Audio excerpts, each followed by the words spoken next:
to Yard Talk. Today I'm going to kind of talk a little bit about myself and how I felt codependent in relationships. And I feel like I almost seeked a sense of validation in others growing up. And just kind of like now noticing like the toxic things that I attracted in my life growing up. So Danae is just gonna guide me along to kind of be like my moral support and kind of ask me questions to kind of just navigate things that happened in my life, because Danae has known me for over a decade. Yeah. We go way back. We've been through some stuff. Oh yeah. Yeah, like personally, me, it's not really a surprise where you are today because of all the things that you've gone through. So why do you think you are where you are today? I feel like it was a journey, to say the least. Yeah. Like, I look at it, and in that moment, it felt so hard to get to where I was today, but I look back at it, and I'm like, that was so easy. Mm-hmm.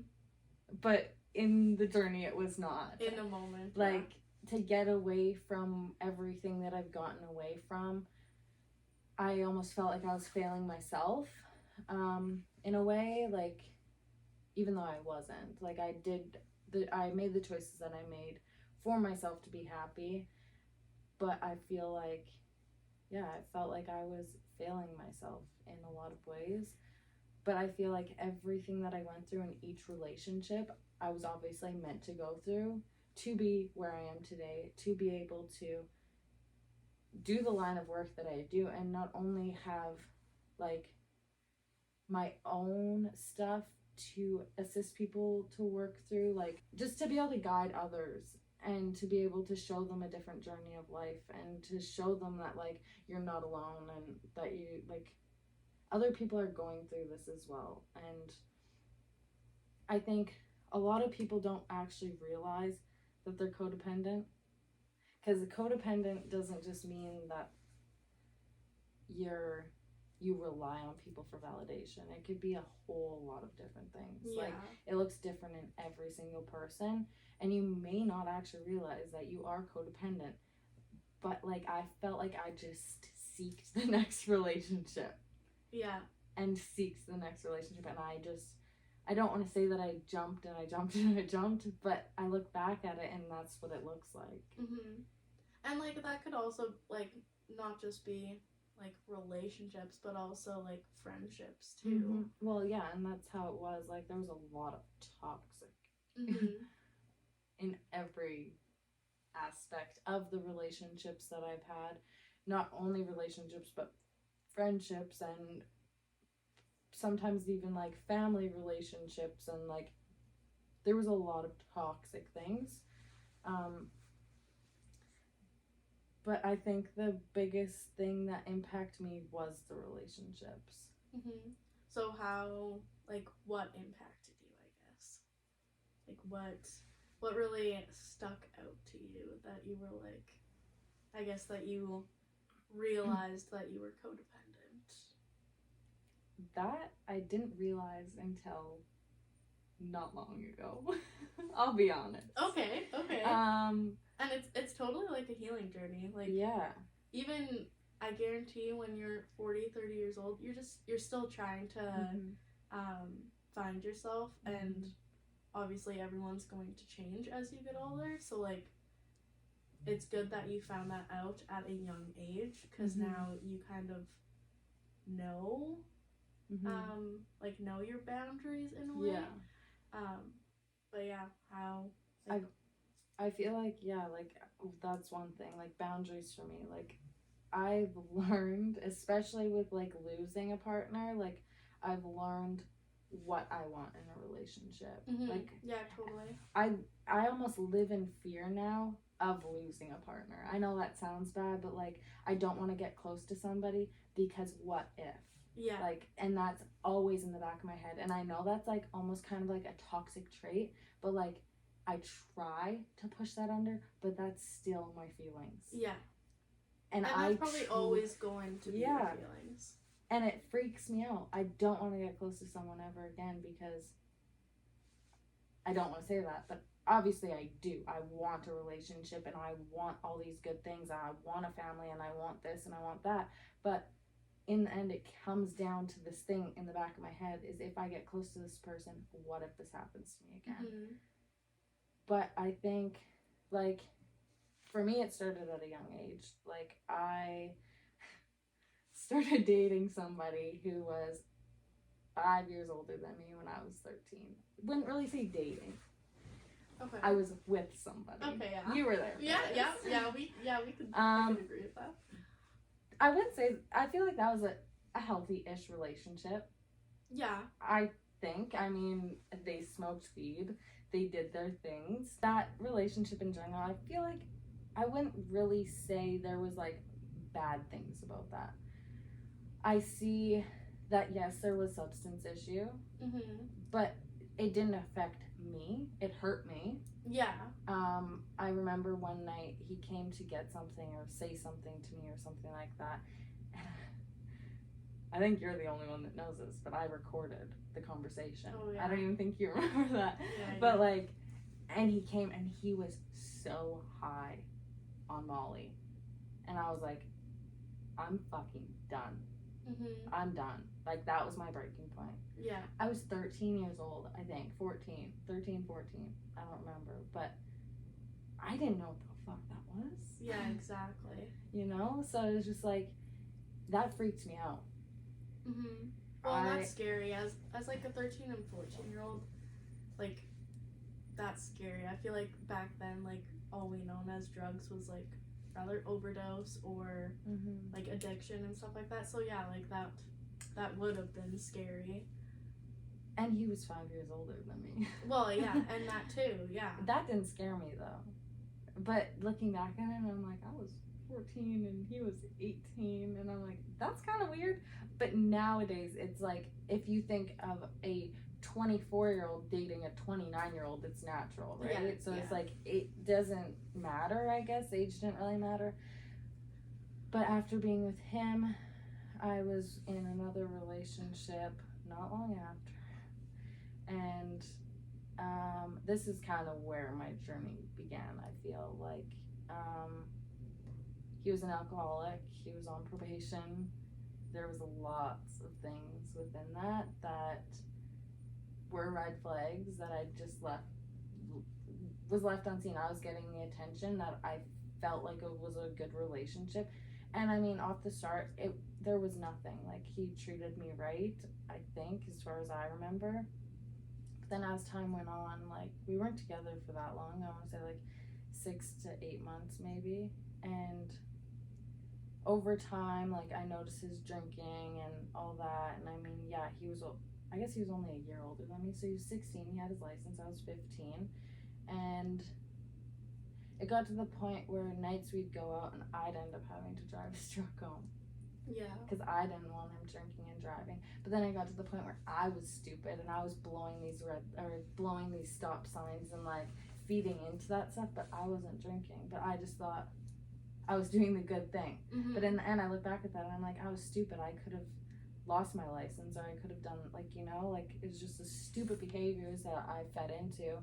But back then, like, when you're so young, you're naive, you're oblivious, you're in that 13, 14-year-old age, you're literally just getting out to, like, that teenage world where you're learning so many things. So to learn from, like, right and wrong right at the bat and right at the beginning, especially in, like, at the beginning of a relationship when you've never even been in one before, like, how are you supposed to know right from wrong? Well, and you don't. I learned now. Yeah. And then, yeah, over time, like, it got to the point where, like, he phoned me one night and I was staying at my mom's house. He had his own place. Like, I spent lots of time at his place. But obviously, being at my age, my mom didn't like that. So it got to the point where one night he phoned me, told me how much he loved me, cared about me, and, like, I appreciate everything that you've done for me. And he was just like, I can't do this anymore, which I took that in a few different ways. I'm like, okay, you don't want to be with me, or you're trying to commit suicide. Mm-hmm. And I can't remember if it was the first time or the second time, because this happened twice. But one time, obviously I was freaking out. I called his mom. I told his mom. His mom started freaking out. His mom called the police. We put in a missing, or a whatever, not a missing persons, but like a wellness check. Oh. So I told my mom after I called his mom, and my mom was like, well, you can't go with so and so to drive you. You need to come with me. So instead of going with my friend who was offering to drive me to look around for him, I hopped in my mom's vehicle. My mom and my stepdad, we went for a drive. And I remember just telling my mom, Kate, turn right, turn left, Kate, turn right. And like, I've never been to this place before. And there he was. It was your instincts telling you. My good. heart led me to where he was. Yeah. And like, my stepdad was terrified. He's like, you're not getting out of this vehicle. I'm gonna go deal with this. Like, he didn't want to traumatize me. He didn't know the state that he was in. He didn't know the situation we were going into. So he got out, and he was still on probation. So he obviously wasn't allowed out. It was probably like 11:30 at night. His curfew was at 11. And he was fine. He was drinking by himself. But like, later on, other things were disclosed as to what he wanted to do. And yeah, like, there was the suicidal intentions. And in the end, it was like, I would have held that guilt if something were to have happened. I was the last phone call. Yeah. So in another situation with the same person, he called me again, said the same shit. Well, the police pinpointed him down to a town 30, 40 minutes away from our hometown, and was not suicidal attempt this time, but he made it seem that way. He was actually cheating on me. And it didn't come out until later on. And it was funny because the girl he was cheating on me with, I went to go get my birth control from Walmart. And I got her birth control instead. And she got my birth control. I didn't notice this. And she messaged me on Facebook. She's like, hey girl, like, I'm sorry, this is super awkward. And like, we just found out that week. I just found out that week that he cheated on me with her. And he was like, this is super fucking awkward. I'm going to return it to Walmart. You can go pick it up. And I was like, oh my fucking God, are you kidding me? Like, I did not know that. Yes, I still have the messages on my Facebook. Yeah. So then I was like, oh my God, this is so awkward. Keep going. He's still cheating on me. Still cheating on me. Still cheating on me. And we're sitting in his apartment one day, and he's full out telling me how much he cares about me and how much he loves me. And all of a sudden I hear somebody yelling his name up, and we're on like the third or fourth story, and I hear his name, and I'm like, who is that? And it was a girl yelling his name. And we go out on the balcony, and it's this chick, and he goes down there, and he leaves with her, and he comes back, and she's driving his truck. And I meet them in the stairwell, and I'm like, okay, you're gonna fucking pick away. You're gonna either go upstairs, because there was a party upstairs, so you're either gonna go up the stairs, or you're gonna get the fuck up. She went upstairs. She didn't come in. So anyways, we ended up breaking up. They started dating, which was fine. In the end, I accepted that we were done, and I was full-heartedly whatever. I knew that they were going to be together. I actually helped her out because she went through the same shit that I went through, and it just ended up being a healthy relationship that way. Mm-hmm. And unfortunately, she ended up having to deal with what I had to deal with, and after that, I was 15 and I dated him. Oh, and then I got into a more serious relationship that ended up being about 3-ish years. And I don't even know where to start. Well, you were there right beside every step of the way, and mostly all my relationships. This one I feel like I was there. Right there. Right yes. there. Right there. Like the third one in the relationship almost. Yeah. I feel like, again, we were young, we were dumb. I mean, I wasn't perfect. I fed into the shit, and I felt like I probably did some things that I regret doing because of how I was treated. So I felt like I had to backfire. So I'm not perfect either. Um, it was on and off. Um, Off the start, I would say that it was all right. Yeah, It I was think good. you guys had a pretty good relationship off Yeah. the start. I think, like most young relationships, you get into that stage where you kind of get comfortable together, and then That's when you, stuff goes down. yeah, and then you kind of like, you still love that person or want to be with that person, but you also want, like, you're only teenagers for so long, so you want to experience as much as you want to experience. So I think that's what happened is we got caught up in our bullshit. Yeah. Yeah. Well, and like you said, like we were young. We wanted to have that full experience. In a sense, like I feel like again, everything's meant to happen for a reason, and you're meant to do everything that you're going to do in your journey, and he was meant to do all those things. And I was meant to do all those things. And I just had to look at that relationship and analyze myself. And I feel like that's where I found the most identity in myself. Because I would say that relationship made me who I am now. Yeah. And I was just gonna say, like all those events and situations that have happened in those relationships have made you the person who you are today. I guarantee if like the same situation happened where say like someone was to call you and be like, I love you, and then just completely hang up the phone and ignore you, you'd have those instincts like, okay, rather they're going to commit suicide or they're going to cheat. And like, I'm not going to lie, like literally this happened to me yesterday. Yeah. Like, I was going to bed at 9 p.m. Like I was in bed, ready for bed, about to turn my phone off. Well, not off, but like I was about to put my phone down and go to bed. I had to be up at 5:30 in the morning. I got a message like that, and what was my first thing? I got the fuck out of bed, and I went and tended to that situation. Yeah. Because that's also who I am. And it, like, that's why it's made you the person that you are. Is because if you, like, you've already experienced those feelings. Like, every event and every situation that we ever go through, it might be the worst situation that you ever have gone through, but it's, unfortunately, it's meant to be in your life. It's meant to be a situation that you go through because it's making you a stronger person. Yeah.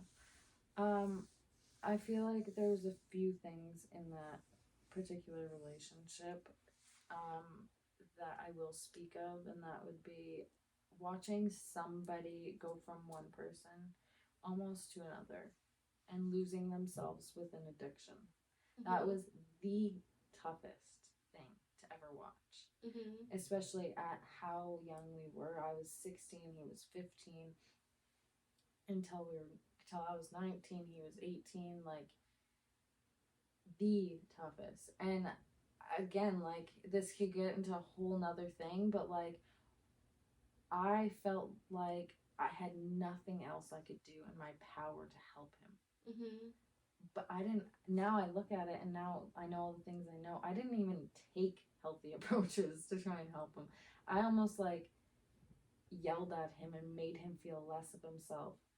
And not that I shit on myself now, but I'm like, fuck, if I would know what I know now and how to approach him in that situation, maybe he would have gotten help. Yeah. Or whatever. But like, and I mean, it doesn't matter now. It is what it is. But like, it was the lack of knowledge on my end. But again, it's like anybody. You can love somebody who is an addiction and still you lose yourself in loving this person and you forget about all these things. Yeah. And you turn to unhealthy ways to be able to deal with that. And I also think that, like, lots of us, I know, like, personally for me, I have never been one to, I guess, really been close to someone with addiction.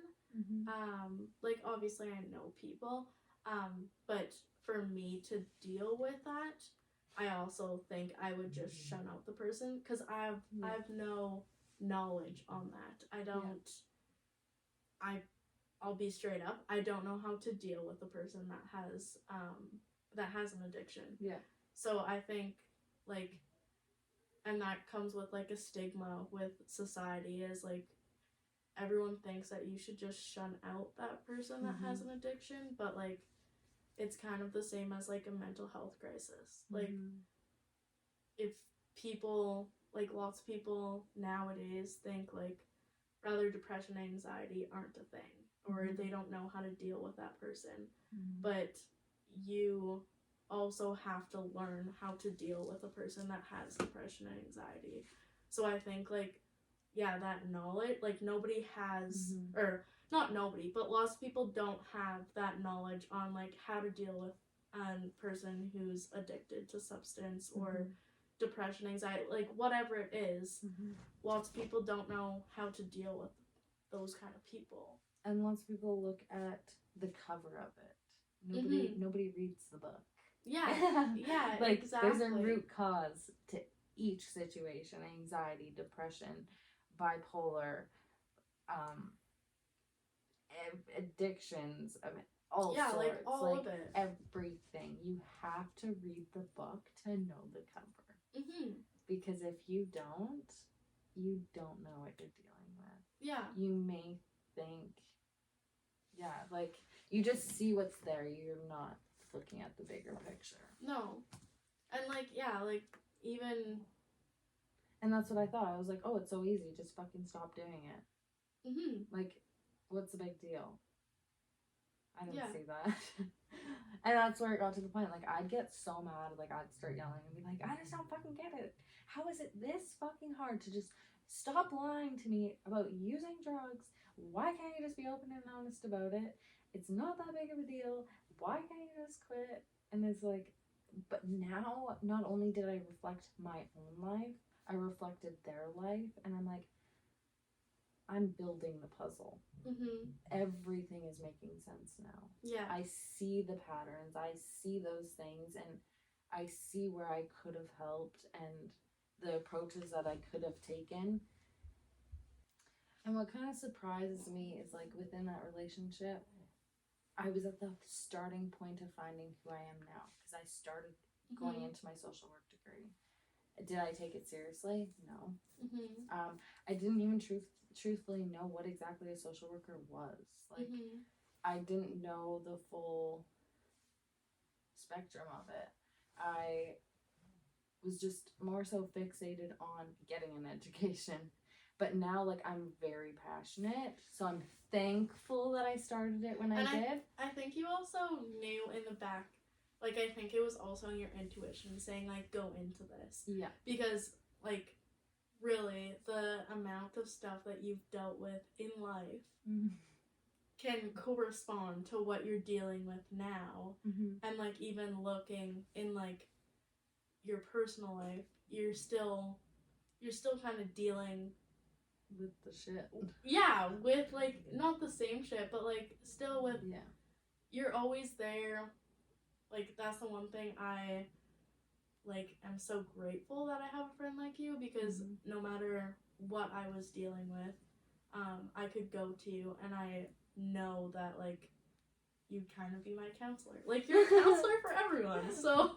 Honestly, I feel like that some days. Like, my stepdad is like, are you gonna start charging soon? Yeah. Like, every time literally a couple weeks ago, I told him what I was doing. He's like, so are you gonna start charging for that soon? And I'm like, you know what? I should. Yeah. I should be like this counselor on wheels. I'll come to you. But that's kind of how you've always been. Like, even in high school, like, before I was called the mom. Yes. You were called the mom for a reason. Yeah.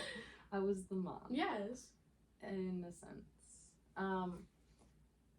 But yeah, in that relationship, I feel like, I did start, like, I graduated, I was starting to go to college, I was doing the things that I needed to do to become myself. I wouldn't fully say I could identify who I was as a person, and I was still growing just like any 17, 18-year-old would be. Um, but I'm obviously thankful for that journey and the stuff that we had went through, which leads me into me asking you, how did you see that relationship? Because I feel like you were there from day one until the end. I think it honestly was a good relationship. I just think you guys were young, and like I said before, like when you're in that kind of high school relationship, you want to experience as much as you can. So I think that's kind of what got you guys to where you guys ended. And yeah, like everyone wants to experience as much as they can in a teenage year. So I feel like if you guys could have just gotten over those teenage years, I think it would have been a good relationship. And I think you guys like would have got over it, but yeah, like every teenager, they want to experience as much as they can, and yeah, I think that's just kind of where you guys had your struggles, and also just like that was the norm. Like it literally, it's sad to say, it as sad as it was, but like substance use wasn't unfamiliar. It was very common in our teenage years, unfortunately. So like it doesn't really surprise me that that's kind of where it went up to. And I'm not saying that like because of the person that he was. I think he was a great person, but I think it was, like you said, it was the norm in society, basically. The people that we surrounded ourselves with. And I mean, it's not even the people that we surrounded ourselves with. It was like normal as teenagers to use substances, and it was cool, and it was this, and people wanted to experiment. It was life.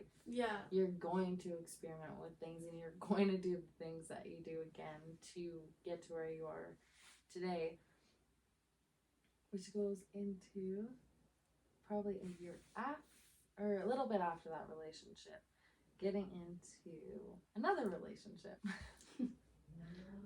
Danae hated me. But it's fine. That was, I will be honest, I saw no good in that relationship, even though I am really close with a guy who is like really close friends with him. But yeah, no, there was a lot of narcissistic abuse in that relationship, and I think I personally realized that because of what I dealt with.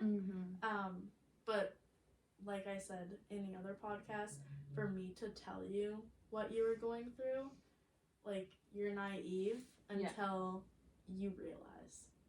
So, and see, and I didn't see those types of things until later on. Like, and then I started seeing them, and they were starting to, like, the picture was starting to paint itself. Like, I feel like it was good off the start, but then once things got more serious, then the person actually came out of their shell and started showing their true self. And then it got to the point where, like, it almost did turn to a part of your story. Like, I found similarities in your friends are pieces of shit. You should stop hanging out with these people. They treat you like shit. You should just cut contact with them. They're doing this, and this. And yeah, okay, I did surround myself with some people who were toxic to me. Don't get me wrong, and I did see those things, but in the end, it was also those healthy people that he was trying to cut me off from. And do you I think fed into it? Yeah, totally. In a sense, I feel like I did stay in touch with you a little bit more than anybody else, though. In a little bit, but I don't. I truthfully don't remember. We got into it. Oh yeah, we went on a bounce. Pretty big. We went on a trip. we literally, that was probably the longest time we actually stopped talking to each other, and I think it was only for like 2 weeks. But it felt like eternity. But personally, do you feel as though you realized, like, once you realized what you were getting into, and like what you were dealing with, do you feel as though you realized that because you saw me in the kind of like sort of same relationship? I feel like I noticed that after. After? Like Okay. when I was like overlooking the relationship. Like I said, like with the whole friendships and relationships and all that, like he wouldn't cut me away from my family. He was actually probably one of the only people who was ever interactive with my family, which I think that's what I liked about it, because I never had that. But friends wise, yeah, like that was fucking brutal. Like I remember my birthday. Were you at my birthday that year? Yeah, I think so. Oh yeah, I think you were. At my mom's house, I had a party, and yeah, he fucking didn't even last till 9 o'clock, and he fucked off and walked home, and well, I ended up doing my thing. Yeah. Just kept the night going because it was my birthday. I wasn't letting someone else treat me like shit, and I think that's where like I started to realize that. I started to realize a little bit before that, but I still stayed with that for 6 more months, almost. And it got to the point where I was like, if you, I don't really want to go into too much detail, but like it got to the point where like if I didn't do certain things, I was the bad person, and doing those certain things would put me in situations that made me feel uncomfortable, and I didn't want to do those things. And you were there one night when it didn't happen, and I was in the spare bedroom, and I remember you coming in there and you were like, are you okay, like what the fuck's going on? And we were literally sitting on the bed, and I was trying to explain to you what was going on, and you were like, what the fuck? Yeah. And yeah, like it just got to the point, so it kept going, and then it got to the point where he wanted to use my laptop one day, and he went through old messages from like years prior and was digging into my past life of the person I used to be, and then it just developed to, oh well, you did this, so I don't want to be with you anymore. Yeah. And that's where I was like, you know what, if you're gonna shit on me for something I did 3-4 years prior, see ya fucking later. I walked out that fucking door, I was pissed. And when I came back, I was pissed when I had to pick up my shit. But I did it. And do I look back? I did. But I didn't. Like, I did for a moment, and then I left. Yeah. It's always hard leaving that relationship. But then the ties were cut. Like, I have not come in contact with them again. Yeah, no. Ever. No. Like I said before, the hardest part is leaving. And then once you leave, I think that's when your brain kind of like processes everything, and you're like, holy fuck, what did I actually deal with? Like, what did I put myself through? Yeah. But then after that, I feel like that's when I started finding myself, like really finding myself. Like when I was in a relationship with him, that's when I started taking school seriously.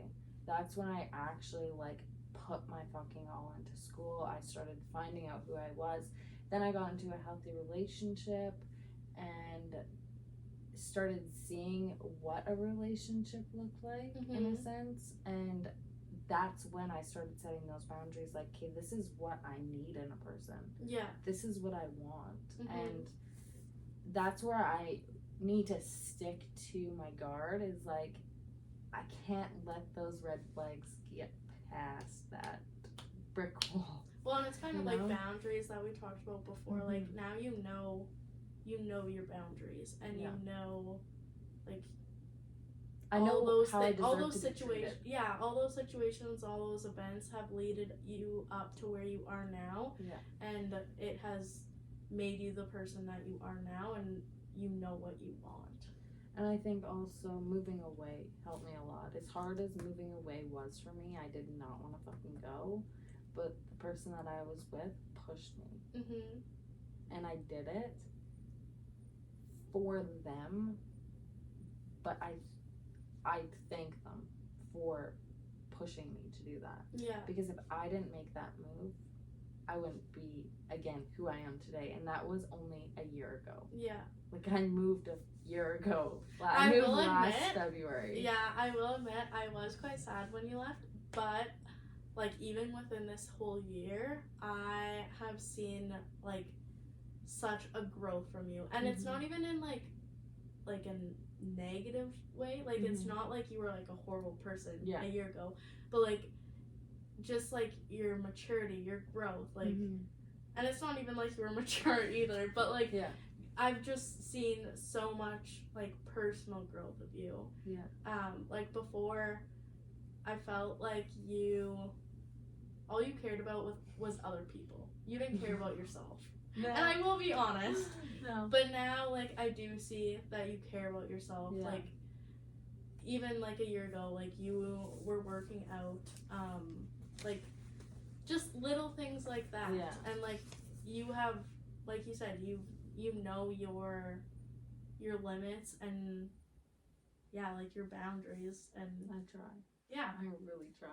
But I think that's, again, I gotta continue to practice those boundaries. I can't let them slide, and I can't let certain people step over those boundaries. and it's like everything, like we have to keep practicing. But it's finding my voice again, I think, that's what I lost. I didn't let people hear me. But now I feel like I'm letting people hear me. Mm-hmm. And I'm fucking saying how it is. Yeah. I never used to be like that. No, and like that's another thing that I've seen, how much you've grown. Yeah. Like just like picking those boundaries and standing up for yourself as well, not letting like people like cut the strips and like dig their way through. Oh, it was so easy before. Mm-hmm. Like, it was easy. People could walk all over me, and I would just sit there and let it happen. Mm-hmm. But now I definitely do see that. I wouldn't say that I fully use my voice. Like, I do feel like I still need to work on that a little bit. And I do let things slide. But I think you have gone. But I have gone a long ways. Yeah. And I do recognize that. Yeah. Which is something that I feel like lots of people don't do, is recognize things within themselves. Mm-hmm. But that is definitely one thing that I do recognize. Yeah. Yeah, and like baby steps. Mm-hmm. It's only gonna get better. Keep working up that hill. Oh, literally, I feel like I got a long fucking steep hill ahead of me still. But I do feel like every single experience that I've had within relationships has gotten me to where I am today. Mm-hmm. I'm not ungrateful or feeling like somebody let me down in any form of way. I would never put any individual down along my path. I care about every person that I was with. I still associate with all the people I was with. So, in the end, I know who they are as a person. What people are meant to be for a reason. Mm-hmm. One person could treat me like shit, but treat the next person perfect. Yeah, exactly. So it's like, we weren't meant to be. Yeah. So you need to find your person. But they were meant to be in your journey to teach you something. Yeah. And that's what I believe. So in the end, my intentions in this podcast are not to put anybody down. It was just my journey, and that's just how it ended up. And in the end, my thing is I want everyone to be happy. But also another thing that I want to say is, like, behind everything, there is a root cause. You have come very far where you are now. Like you said before, I think everyone that you have been with and like your journey has led you to where you are now, and that's why you're a social worker, and that's why you created this podcast. So yeah, I am very excited to see you continue to grow, and I am so happy to see where you have come today. Yeah, I'm definitely thankful for everything that I've went through, as weird as that is to say. But again, like, I think it just, you need to take it or leave it, like, in every situation. And I want that to be for everyone to know and take away from this. Learn something from your experiences in life. Yeah. Like, that's what it comes down to. So thank you, Danae, for Yes. helping me along this I guess, journey of my Journey, life. yeah. There's always a Um, lesson behind a story. Yeah. So, and again, if anyone else wants to share their story, I'm willing to help you along your journey to be able to show your path of life. So I'm excited to hear from everyone.